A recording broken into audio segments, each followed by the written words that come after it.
நான் வேற அவகிட்ட சரியாவே பேசல. அந்த கோவம் இன்னும் அதிகமாயிருச்சு. ஏதோ மறைக்கிறேன்னு சொல்லிக்கிட்டே இருக்கா. ஆமா, நான் மறைக்கிறேன் தான். ஆனா நான் எப்படி என்ன நடந்துச்சுன்னு அவகிட்ட சொல்ல முடியுமா என்னால? அவளால உங்களுக்கு உடம்பு சரியில்லைன்றத தாங்கிக்கவே முடியாது மாமா. என்னால உங்க 2 பேருக்கும் ஏதாவது பிரச்சனை வந்துருப்போகுது. அதெல்லாம் ஒண்ணும் வராது. இல்ல, உங்க 2 பேருக்கும் நான் எதுவும் நல்லது பண்ணதில்லை.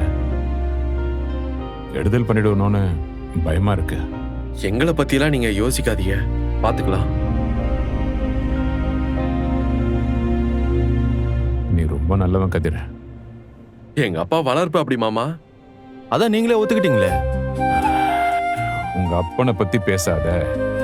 ஏன் ஏன் பேசக்கூடாது? ரூம்ல வச்சு சர்டிபிகேட் கொடுத்தீங்களா? இப்ப என்ன மாத்தி பேசுறீங்க? அவன் மட்டும் கோமதியை இழுத்துக்கிட்டு ஓடாம இருந்திருந்தா எல்லாமே நல்லா இருந்திருக்கும். இங்க பாருங்க, எங்க அப்பா ஒன்னும் எங்க அம்மாவை இழுத்துட்டு ஓடல. எங்க அம்மா விருப்பப்பட்டு தான் அவங்கள கல்யாணம் பண்ணிக்கிட்டாங்க. அது மட்டும் இல்ல, எங்க அப்பாவும் எங்க அம்மாவும் கல்யாணம் பண்ணிக்கிட்டதுனாலதான் என்ன மாதிரி ஒருத்தன் உங்களுக்கு மாப்பிள்ளையா கிடைச்சிருக்கான். நீ இம்புட்டெல்லாம் பேசுவேன்னு எனக்கு தெரியாதுப்பா. பேசுறவங்க கிட்ட பேசுவேன், பார்த்தாலே முகத்தை திருப்பிட்டு போறவங்க கிட்ட நான் என்ன பேசுறது? அதுவும் சரிதான்.